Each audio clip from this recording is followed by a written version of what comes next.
Hey everyone, it's Ben Hardy here, and in today's I'm going to be reviewing this custom EcoBoost Raptor. Before we get in this video, I want to give a huge shout out and thank you to the National GMC here in American Ford Utah for giving me some time with this truck. I'll include a link to their website in the description down below. If you have any questions, just ask for David. I'll also include a link to my car buying guide. Let's get into it.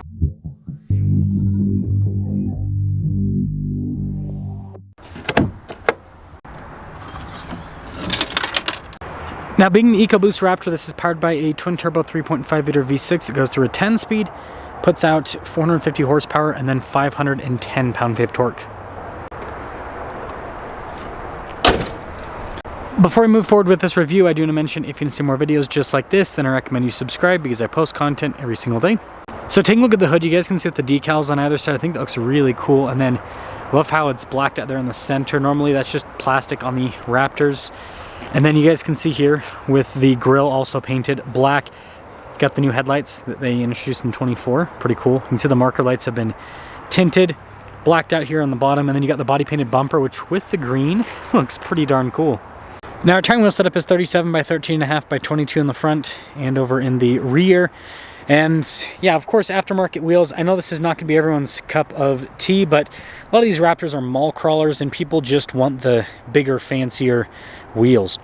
Now another part that's been painted is the fender flares, and then you can see here, again, normally exposed plastic painted black. The mirror caps and the door handles are always painted. And then the Raptor decal there, pretty cool on the side. Again, the rear fender flare also painted. And then here's your side profile with the truck. Pretty cool look, if you ask me. And one thing I like about the Raptor key fobs, is silly, but Raptor logo there on the back, I think is pretty cool if you ask me. Taillights tinted here on the back, and then again painted black, so it all matches, and then body painted down at the bottom. Pretty cool looking setup. This leads us inside. This is just a loaded up Raptor, so you've got the nice interior built off of a 35 package for those of you that are wondering. But if I hop in quickly, you can see we've got this nice digital gauge cluster. You got this nice trim on the dash. You got the new heads-up display with this as well. The Raptor, of course, comes with like a 360 camera, heated and ventilated seats, dual zone climate. You got your advanced four-wheel drive system, tons of storage with this whole workbench center console. This one's got 6 auxiliary switches up top, and then you've got the panoramic sunroof. So yeah, just they didn't change anything with the interior, but loaded up Raptor interior. So let's take it out and see how it performs on the giant wheels and 37s.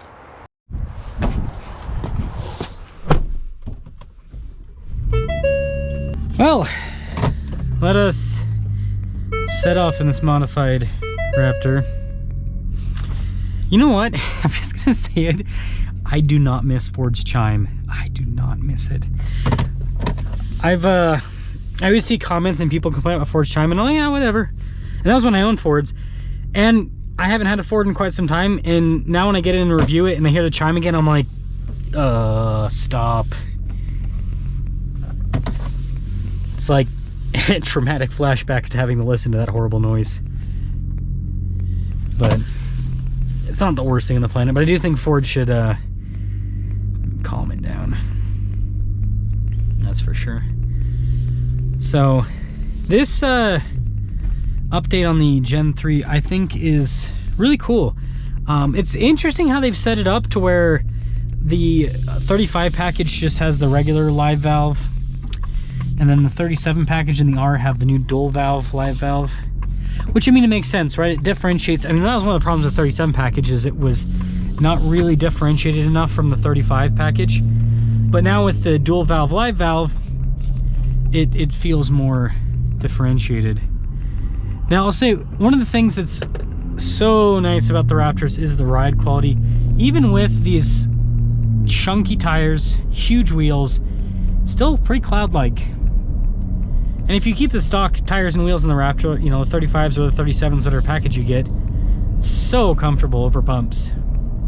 The suspension, everything is quite dialed in. Now, one downside about this setup is you're going to get more noise compared to the stock all-terrains. When you go for more aggressive tires, that's just how things end up looking, but not too bad. Like how this, so this thing's not even built yet and they're already trying to lease it. I mean, it makes sense. But also, if we really need all these offices, wouldn't it already be leased out? Just saying, just saying. Yeah, the ride quality is pretty darn nice. I like it. I think the other thing that's really cool, oh, here we go, here's more. You can't make this stuff up. I don't understand it. Just hear me out for my, look, there's even more. Hear me out for my insanity. They keep building more office buildings, and my wife and I always talk about this. You drive by and there's more for lease. It's like the old ones, nobody wants to use them, and then they build new ones, and maybe people are using them, but it's like, why do we keep building new buildings if people aren't used? Like, it's so nonsensical. It's like they're building just to build. Maybe that's the scheme. So yeah, turning radius is not too bad. It doesn't rub at all.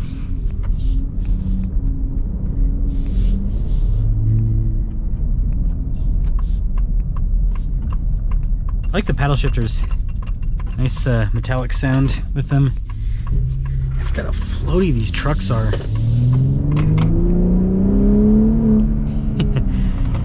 Pretty cool sound with the trombone exhaust. What I will say though is the Raptor, it's not slow, but it doesn't, well, I wouldn't say it's slow at all. It just doesn't feel all that fast. And maybe that's because I've reviewed several R's now at this point, and maybe that's the R's kind of ruined me, because that truck is just a monster. And so when you get into this where it has to spool up with the turbo and all that, and then I also think like the new Tundra engine, I know that the Tundra doesn't, you know, Tundra TRD Pro doesn't compete against the Raptor, but the instant torque you get from that, I don't know, it's really, really cool. Versus this, it's got like a little bit of lag, and then it sounds cool though. And the thing with the Raptors is you can't beat the suspension. Just the best absorption. And when you take these off road, that's where you really see how dialed in the Raptors compared to other trucks, because it's just, the suspension's doing everything. The truck just floats over all of it. Versus other trucks can kind of teeter-totter a bit and side to side and all of that. The Raptor really is the best. So I think this is a cool, I mean, let's call it what it is, a small crawler package. And you know, I have been critical of packages like this in the past, because it's like, why buy a Raptor if you're going to do this to it? But I don't know, I've met a lot of people that now like own Raptors like this, and I get their logic, right? They want the looks, right? They love the Raptor wide body. They love how Raptors drive, the name, all of it, right? You know, half of buying a Raptor is you are buying the Raptor brand name. And so they love all of that, but you know, they kind of, a lot of them will come from like a sports car or a supercar background. And what I mean by that is, like, a lot of the vehicles, like a lot of times these people, the Raptor is the first truck they've ever owned. And normally, you know, they like one, like I'm thinking of some, that is a little bit of rubbing.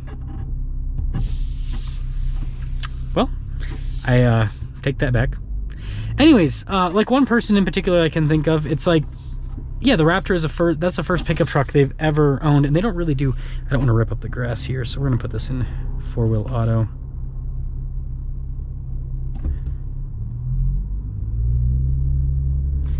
But yeah, as I was saying, yeah, the Raptor is like the first pickup truck that they've ever owned, and probably the only pickup truck they've ever owned.